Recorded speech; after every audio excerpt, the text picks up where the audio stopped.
Welcome to Rockstock Channel. It is Wednesday, August 24th. We are very privileged to have, for the third time, Pilbara Minerals on our podcast, but for the first time, Dale Henderson, who joined as CEO just a couple of months ago. And I had a great opportunity to meet at the Fast Markets conference and had a good chat there, but also if you close your eyes or if you're listening to this just on audio, I found listening to him in his presentation when he was sitting there with Ganfeng, Albemarle, live and, as an incumbent that Pilbara is, his voice could have easily mistaken him for Ken Brinsden. You just had your half yearly or quarterly call. You've committed to conference calls. The cash on your balance sheet is now enormous. The last vodcast we did with Ken, which was almost a year ago, we called it spodumene speculation. You're having lived for 5 years as chief operating officer and now taking the reins as CEO. You are in a very healthy company. Interested to hear your thoughts, on the current market and strategy kind of going forward. Yeah, thanks for having Pilbara back. Yeah, I'll try not to sound too much like Ken there, Howard. Thanks for that one. You've got a lot of cash sitting in the treasury. Is that earmarked for spending, or will Pilbara become a dividend-paying company in the near future? What we've guided is to give more clarity around this by December this year. And what the board will consider is the full spectrum of options, which of course includes dividends, share buybacks, all of the above will be considered. But it'll be late in the calendar year that we'll come back and guide the market. I'd also add that we do have a limitation within our finance facilities currently around when we can stream cash from the operating company to the headco. That comes away at the end of the calendar year, and at which point Pilbara is in a position to do other things at that point. And if you look historically, China was the only game in town to sell spodumene to. In your mind, is that changing? It is changing, but there is a gestation period involved. So China, yes, remains the dominant manufacturing hub for all things lithium ion, the chemicals, the battery making, so on and so forth. Of course, there's some battery and chemicals within Korea and Japan, and then outside of that, there's plenty of emerging hubs. But as it relates to manufacturing horsepower, China-centric, dominated. I'd probably say South Korea number 2, and some big moves ahead in South Korea. And part of the strategic rationale for Pilbara was to partner with Posco for our joint venture plant with Posco in Gwangyang, South Korea, which that they're busy moving forward with that build as we speak. And you're also looking at midstream expansion vis-a-vis Calix. Is that something you could see growing into a meaningful line item for Pilbara? If it all goes well, yes. We think about our midstream project as an R&D project currently, but a very promising one. The test work we've done, the scoping studies we've done, are all very positive about what this could do for us. And for anyone who's not familiar with our midstream project, what it's about is essentially moving the front of the chemicals process to the mine site, and rather than produce a spodumene concentrate at 6% lithium oxide, produce a high-grade lithium salt, with the advantage being producing a much more high concentrated lithium product, whilst also leaving the alumina silicate at the mine site, which would normally be part of spodumene concentrate. And lastly, and probably most importantly, a big step down in the carbon intensity for that product. So as I say, it looks very positive, but we need to step through the development curve for that. So the next key step for us is the construction of a demonstration plant, which we plan to do at the mine site. Now, the FID for that project, we expect probably late in the calendar year this year, if not late this year, very early next year. Can I interject just on that midstream project with Calix? You're seeking to make what type of intermediate product? At this stage, we're looking at a lithium phosphate salt, but we are open to and are exploring other types of salts. So it could be a lithium sulfate, for example.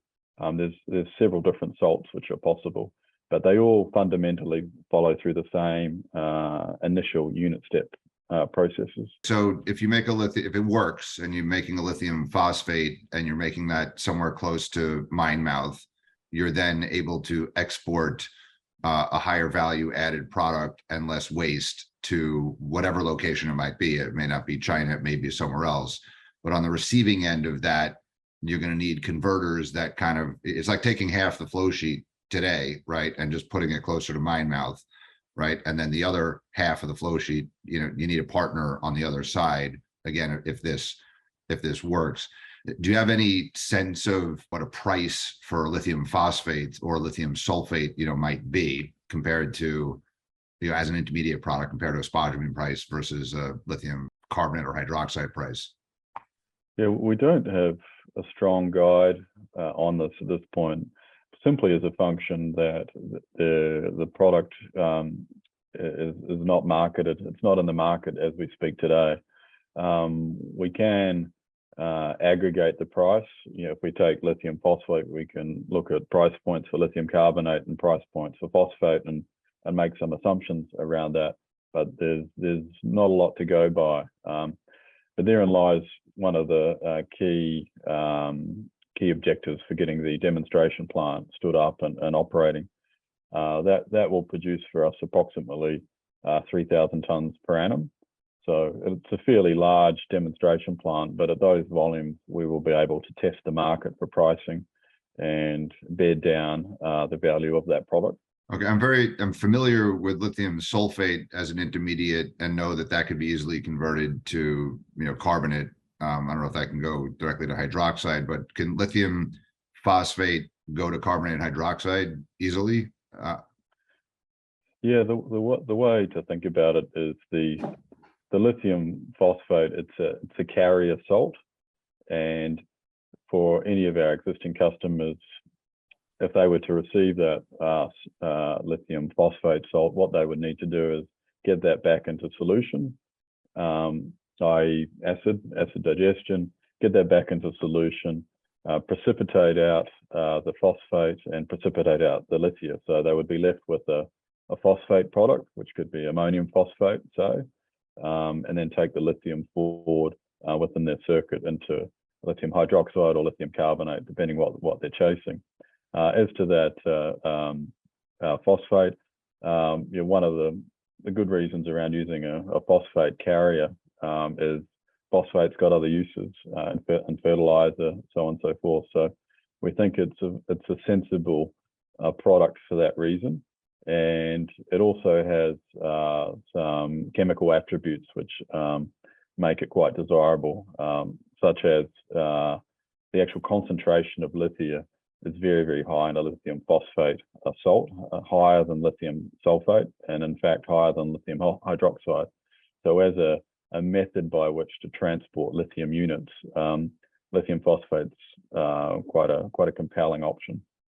Can that phosphate be used in LFP batteries as well as the fertilizer market? Yes, and this is another potential advantage for pursuing this product, is it has the potential to open up a larger customer set. So picking up not only the existing lithium hydroxide and carbonate customer pool, but also the lithium phosphate producers, LFP producers.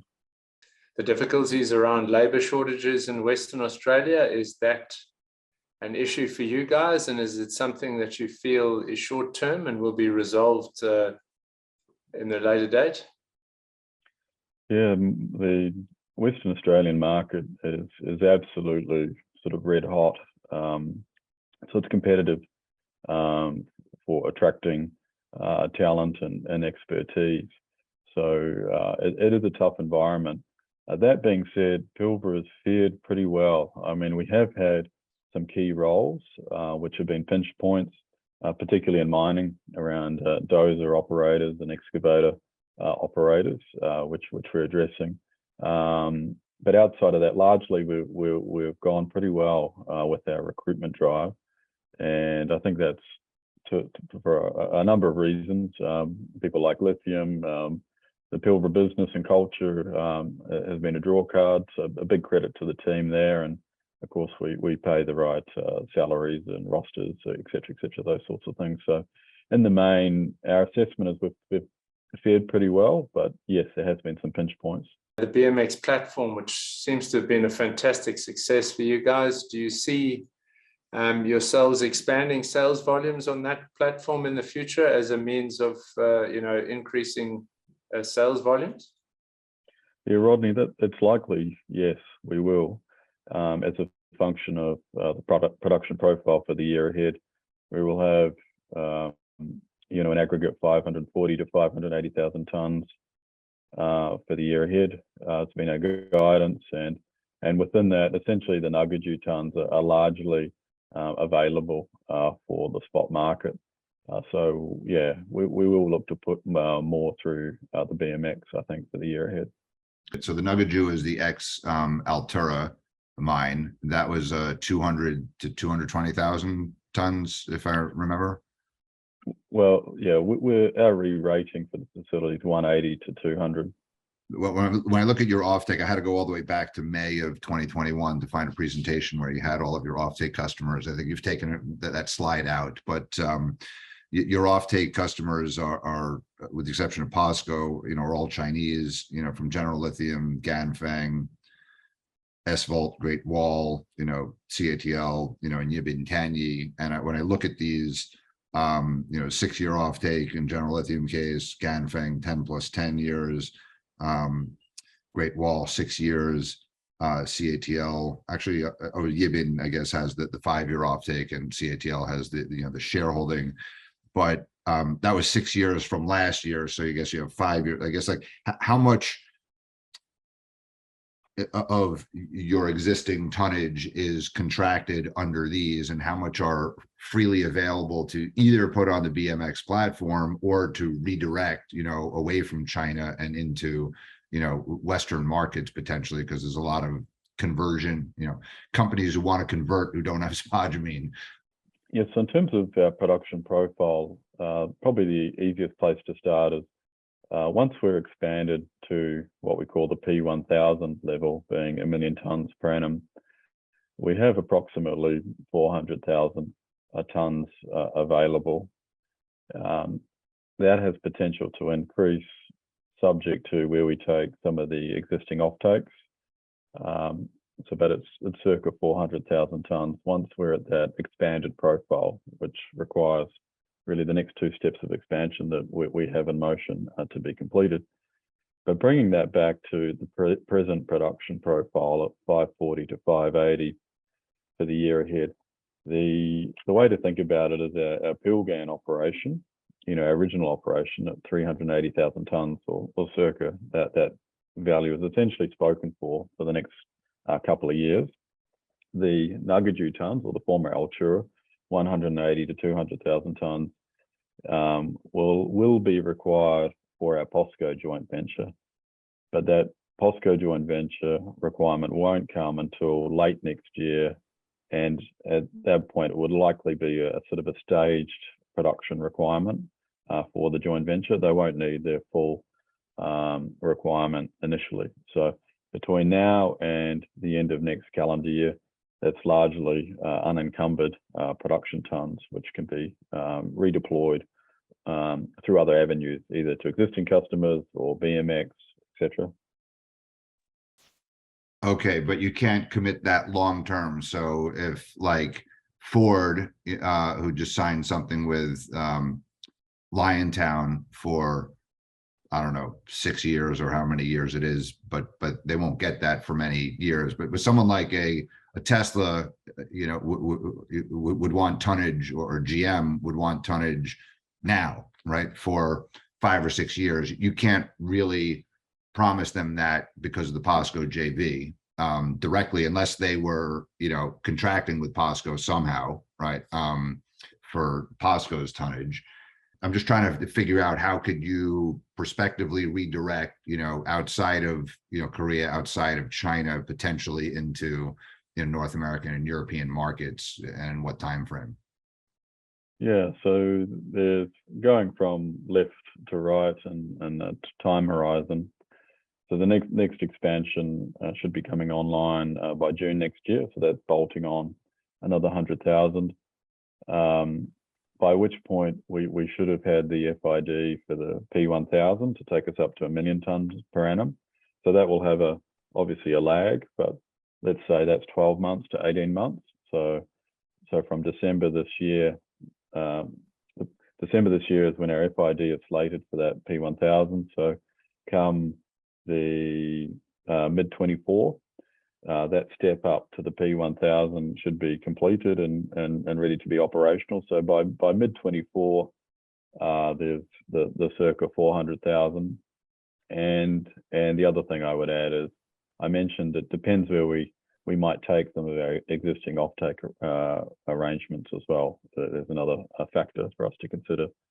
So so 400, if I'm Ford and I'm cutting a deal with Liontown, which, they're not getting their tons before 2025, right? You could theoretically offer Ford 400,000 tons, right, from 2024, as or more credibly than Liontown could.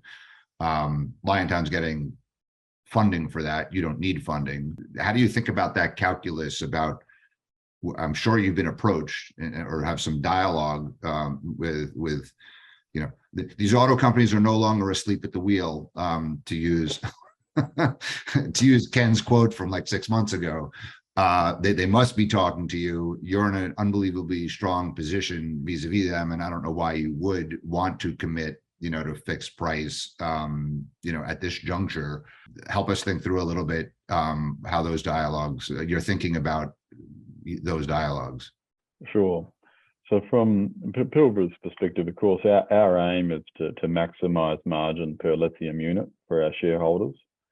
So with that aim in mind, downstream participation makes good sense, because we've helped add more value per lithium unit through more processing.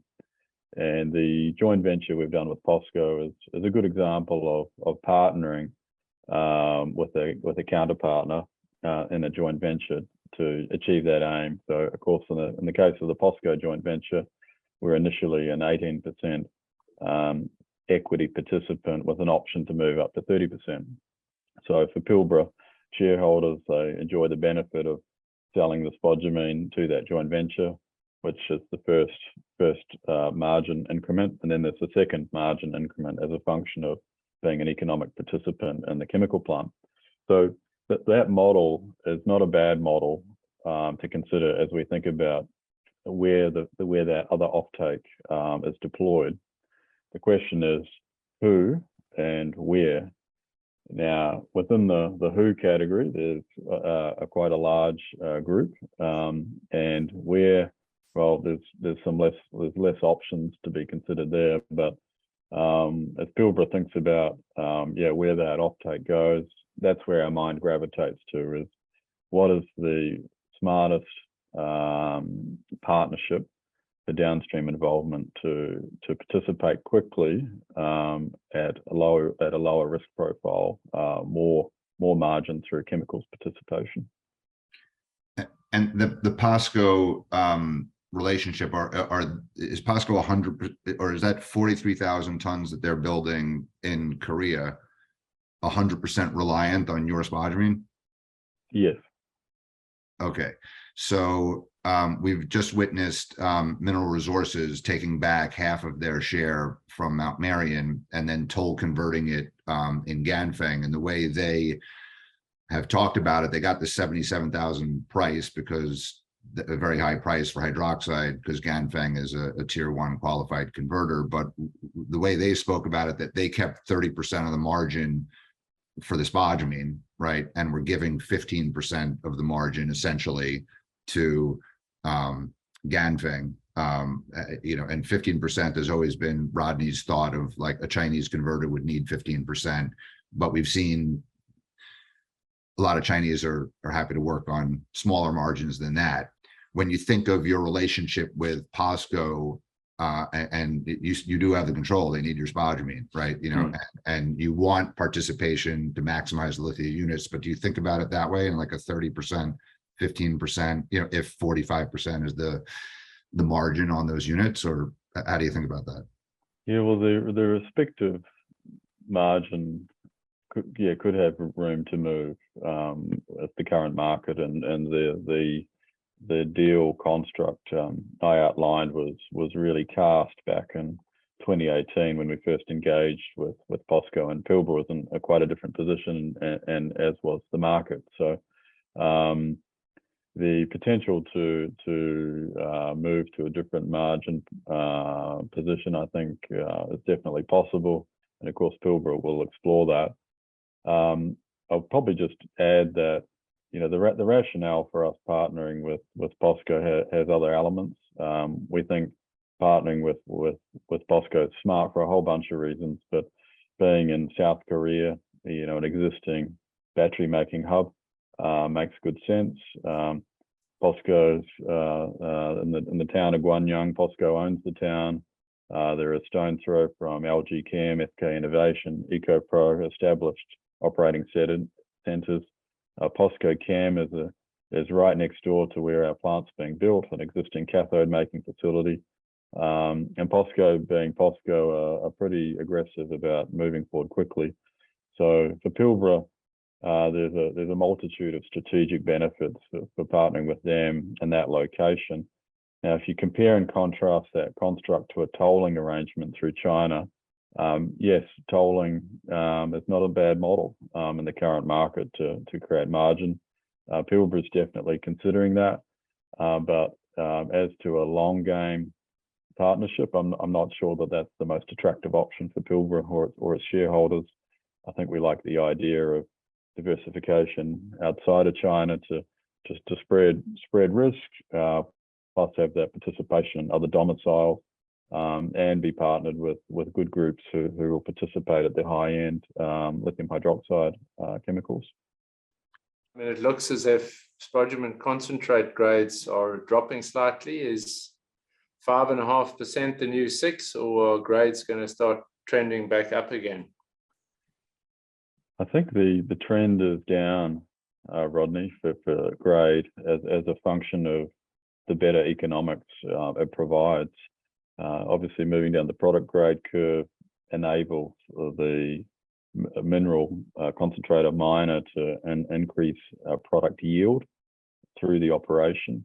So our observation has been a moving down that grade curve, and for Pilbara, we are starting to step down that curve, and we guided in our June quarterly activities report, you know, the benefit we see in starting to step down that curve, all for the purpose of increased production volume. The only way we see prices falling materially is if undisciplined tonnage comes online. Do you see any potential suppliers that could ruin the party and bring on volume that leads to oversupply? Rodney, the short answer is no. No, we don't see any signs of that happening in the near term.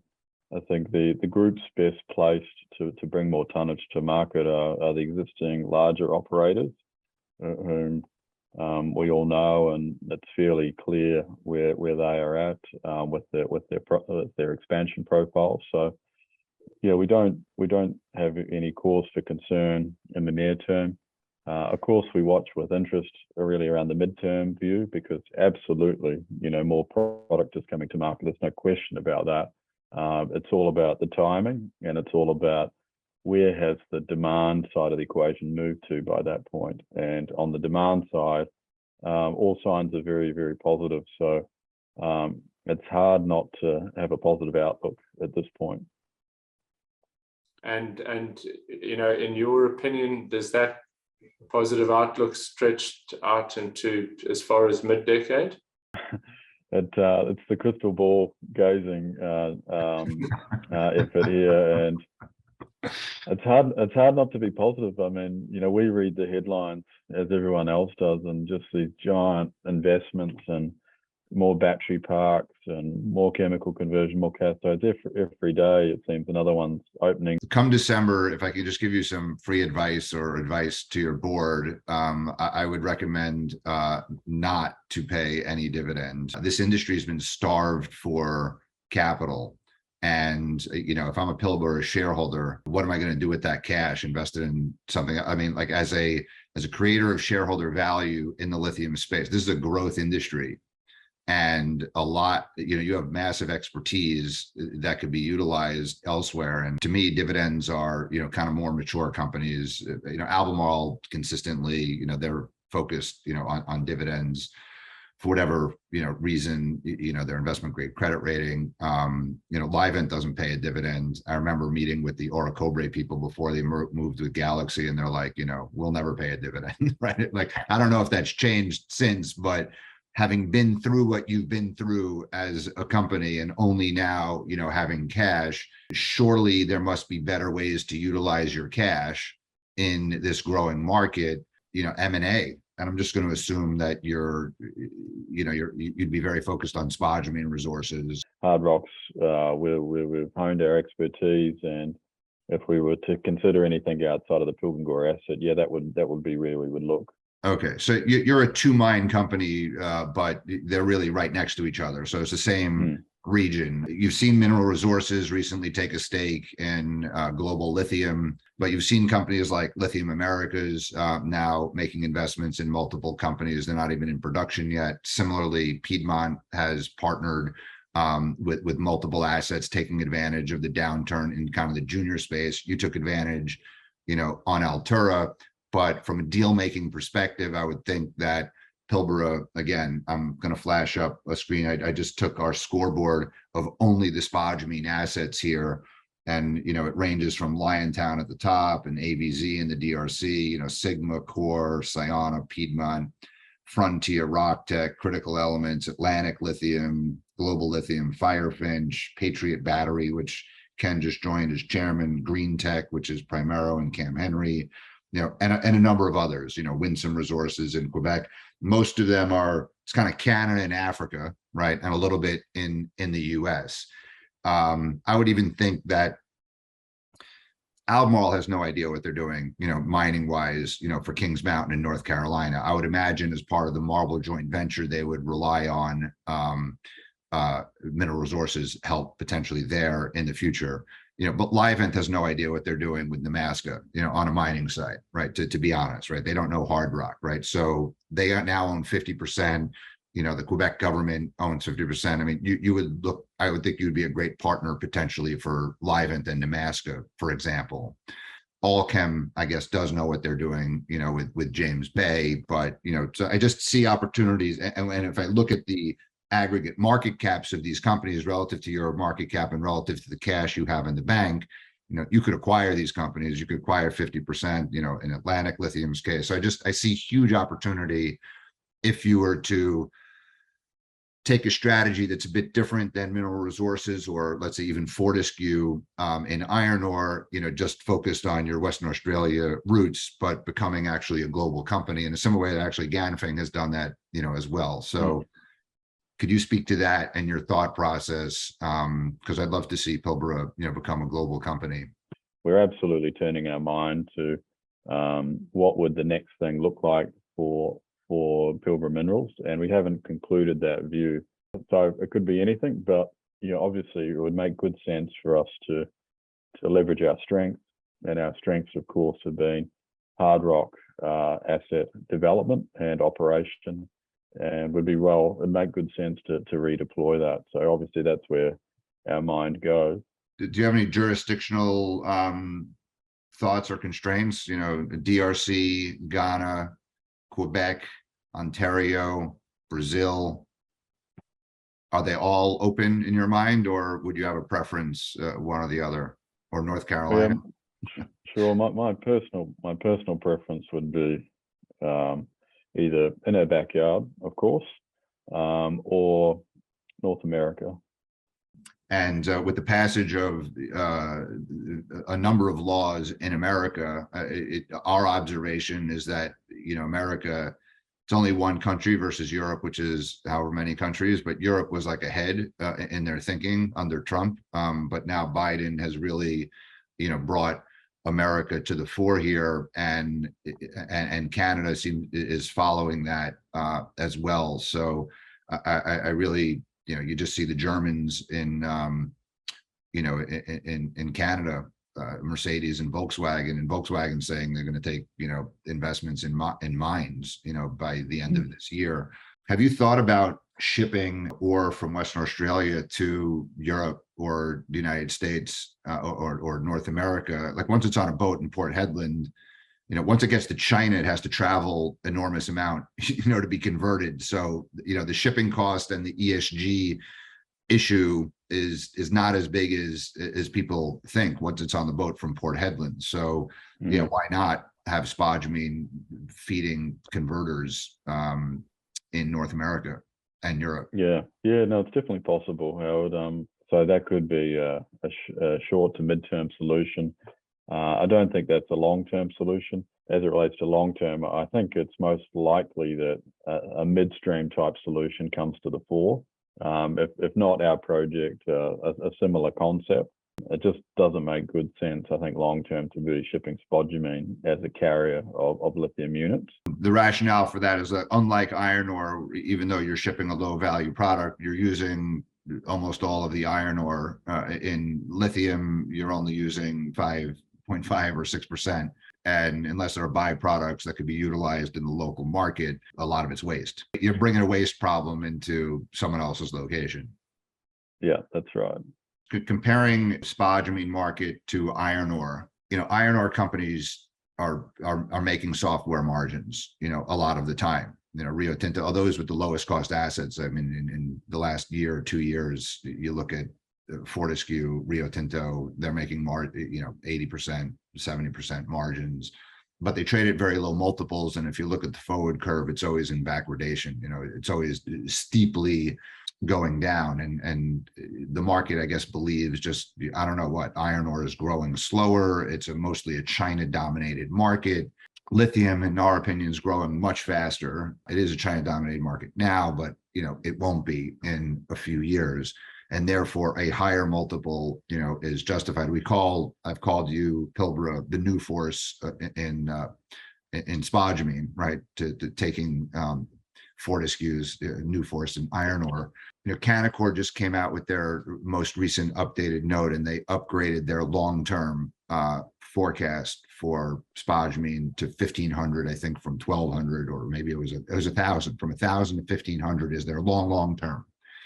But Macquarie did the same, but didn't change their long-term view. The next kind of couple of months. So there's like this presumption that it will turn into some commoditized market like iron ore, and and it has to come back to just cost of production economics. Is this true? I mean, it creates confusion in the market still. It's a crystal ball gazing, but I mean, what's your gut tell you? I mean, even Rodney is like, you want to be conservative. I think Rodney has 1,500, similarly, or 22,000, on the carbonate hydroxide. But why can't it be 30,000, right? 70,000 seems egregious, but why is 1,500 and 22,000 the right number? And those are outlier high. Most other analysts are lower than that. I think what everyone struggles with is the birth of a new industry. We've got no track record to follow here. We're seeing this incredible growth curve, and we're seeing a supply response occur, but that supply response is coming from a very small base, and that supply response includes a lot of what we think will be quite high cost producers. My personal view is absolutely long run pricing has to come up, particularly from the levels which were being reported a couple of years ago. If we went back as short as 18 months ago, I think long run pricing was considered far less than where it is today. Been significantly upgraded. Do I think it could be upgraded further? Yeah, I think it's possible. Absolutely. Finally, we asked you about, you prospectively making acquisitions, but there was some speculation on Twitter like last week that, Rio Tinto may buy you, right? And, BHP, I mean, the big guys have kind of like ignored this market for a while, but if you look at Ford and others, they want to partner with the big boys. I mean, you're, again, now an incumbent, in my opinion, but I've always thought like their multiples are so low and you have high multiple, then it would be hard to be accretive. And I believe that their valuations are too low, and they should re-rate. What's the risk that you get taken over? I guess everything has its price. And if I asked our chairman, what does he think about an offer, he would say, well, let's take a look. We'll take a look at on behalf of shareholders, and we'll cross that bridge when we come to it. And I think that's really what it boils down to. I think Pilbara's value is starting to get recognised, and what we see is it's a significant upside still from this point forward. If a group was to bid for Pilbara, well, I think there'd be a bit of fever of activity around that, and we'll see what happens. But everything has its price. But okay, but nothing strong circles and approaches at no, present. Not at all. It's exciting times to be in the industry, and I listened to Ken's Swan Song podcast with our friend Joe Lowry, which I thought was great. Watching Pilbara's ups and downs over the years, when you took over Altura, it was like really smart, but equally smart were the investors. Oz Super and Resource Capital invested that 36 cents to fund that acquisition, right? You think a relatively established producer, it's up 10 times, right, from that point, your stock. So very impressive, great opportunities in the business. But yeah, it's wonderful to see all the cash on your balance sheet, and look forward to your moves. But don't pay a dividend, make some acquisitions, partner in North America. There's all sorts of companies on this list. You can buy 5 lithium spodumene assets in North America, with your cash, in whole, right? Or you could just partner and help finance. So we'll be watching closely. So good luck, Dale, and Very good. We'll speak soon. Take care. Thanks for the call, guys. Really enjoyed it.